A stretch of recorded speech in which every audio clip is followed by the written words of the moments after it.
दोस्तों,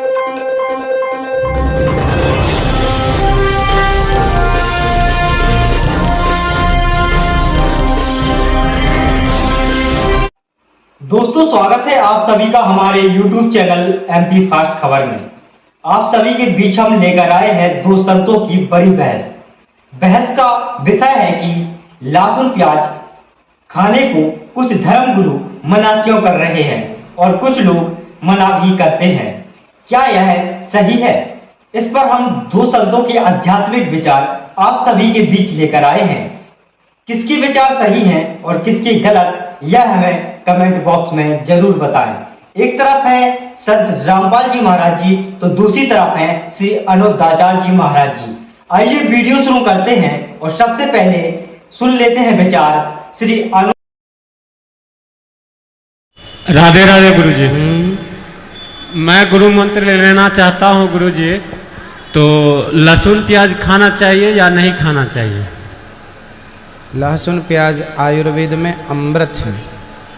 भगवान को भोग नहीं लगता तो भोग ना लगाएं ठाकुर जी को। बाकी आप अब यहाँ गौरी गोपाल जी का प्रसाद बनता है, बिना लहसुन प्याज का ही बनता है जी। कोशिश करें कि छोड़ दें। दर्शकों, अभी आप सभी ने सुने श्री अनुत्र आचार्य जी महाराज जी के विचार। आइए अब सुनते हैं संत रामपाल जी महाराज जी के विचार। उन गुरु झूठे गुरुओं पर भी जो शास्त्र विरुद्ध साधना भक्तों को बता रहे हैं और साथ में अनुयायियों के भी कहते हैं युकाल पंजारा, एक 5 भाले होते हैं जिसमें कहते हैं इकट्ठा 5 ठोकेगा, ऐसा मित्र है।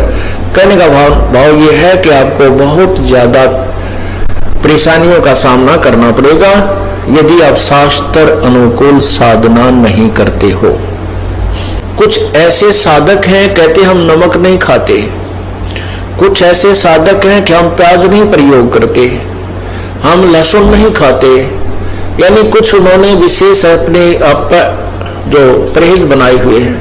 उनके लिए परमात्मा कह रहे हैं यदि तुमने शास्त्र अनुकूल साधना नहीं की, जैसे क्या कहा है, अलोनिया जो एक पंथ है जो नमक नहीं प्रयोग करते कभी भी। कहते हैं जो सतनाम नहीं, जिनके पास शास्त्र विरुद्ध साधना करते हैं और ये परहेज भी रखते हैं, अगले जन्म में वो गधे बनेंगे और उनके ऊपर नमक के बोरे डाले जाएंगे, लगेंगे, और वो नमक फिर उसकी कमर के ऊपर टूटी हुई पीठ पर नमक ही लगेगा। और घाव पर नमक लगने से कितना कष्ट होता है। एक एक लाइन की पंक्ति की जो एक एक पंक्ति को समझने के लिए, इस तत्व ज्ञान के पंक्ति को समझने के लिए बहुत गहराई में जाना पड़ता है। और पुण्यात्मा इन बातों में विचार करो, गहराई से सोचो, हृदय के अंदर समाओ इस बात को जो परमात्मा हमें बार बार ये संदेश इस दास के माध्यम से पहुंचा रहे हैं। तो आपने इसके ऊपर बहुत गहनता से विचार करना चाहिए। और आपको यहाँ परमात्मा ही ला रहे हैं, कबीर परमेश्वर की रजा से आप जी यहाँ पर आ रहे हो, नहीं तो उनकी रजा ना हो तो जाकर देखो इन मेडिकलों को, हॉस्पिटल्स को देखिए, जाकर क्या क्या हाल हुआ पड़ा, भरे पड़े हैं, कोई रो रहा है, कोई चिल्ला रहा है, कोई कितना बुरा हाल है। और वहाँ एक महीने पड़े रहते हैं, एक महीना। यहाँ एक दिन भी मुश्किल से आप आ पाते हो क्योंकि आपको काम के चिंता बहुत रहती है और आप भूल जाते हो कि हमारी चिंता करने वाला कोई और भी है। तो पुण्यात्मा जो सत्संग में आएंगे तो उनके वो समय बच जाएगा जो हॉस्पिटलों में जाकर पड़ा रहना छिड़ना था। और ये कृपा आपके ऊपर प्रभु की है कि आप यहाँ पर आ रहे हो। उसकी रजा के बिना आप यहाँ आ भी नहीं सकते। उसकी रजा कब होगी? जब आपकी सच्ची श्रद्धा से उससे प्रार्थना करोगे, रोगे उसके आगे, प्रभु हमें भी कुछ समय दो, हम आपकी महिमा सुनने के लिए सच्चे दरबार में पहुंच सके। जब हृदय से मांगोगे तो वो रास्ता भी वही निकालेगा आपके। आप ऊपरले मन से कहते रहोगे तो नहीं आ पाओगे, कोई ना कोई आंट अडांस बनी रहेगी और आंट अडांस भगवान बिना ठीक नहीं हो सकती। ये तो अंडरस्टूड है, क्योंकि जब राजाओं का भी आंट अडांस बनती है, उनके भी कोई कार्य रुक जाते हैं तो वो भी संत भगवान की तरफ चलते हैं, संतों को ढूंढते हैं कि हमारा ये कार्य सिद्ध हो। तो इसलिए हम क्यों ना पहले ही उस हॉस्पिटल में पहुंच जाए, उस परमात्मा के दरबार में पहुंचे जहां से हमारे सब कार्य आठ डांस ठीक हो जाए। तो यहां क्या बताते हैं, झरने बैठते हैं मूड जी में पंचग्रासन रूड, कई पानी कमा बैठ जाते हैं, ऊपर से मटका, एक मटका भरकर पानी का उसके अंदर सुराख कर देते हैं कई, और फिर उसके अंदर मटके डालते रहते हैं 2-3 घंटे तक। वो ऐसे रिहर्सल करता है। कुछ वैसे जाकर के जल में खड़े होकर के, जहां से झरने ऊपर से गिर रहे हैं वहां खड़े होकर सर्दियों के समय में वो बर्फ जैसे पानी में खड़े होकर के भक्ति करके दिखाते हैं। तो आम व्यक्ति ये सोचता है कि ये है वही भगत, ये है सही संत, इतनी सर्दी में और ऐसे ठंडे पानी में 2-3 घंटे से खड़ा है, ओहो।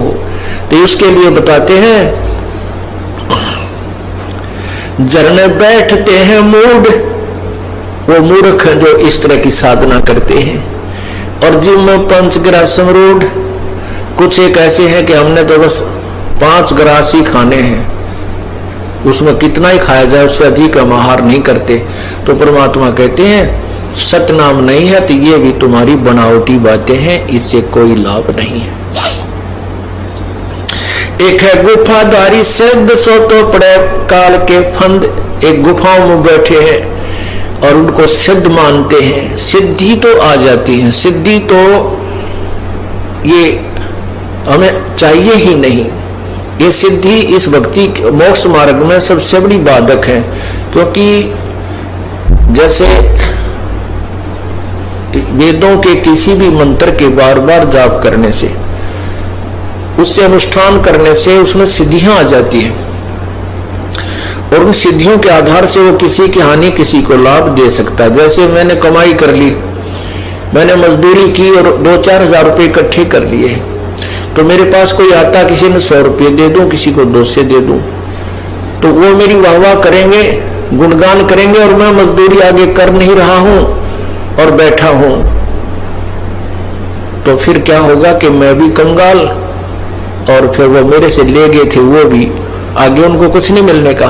तो यहां फिर वो महिमा के पात्र बन जाते हैं, सिद्धि प्राप्त प्राणी, अपने वचन से किसी की हानि किसी की लाभ एक्स्ट्रा कर देते हैं,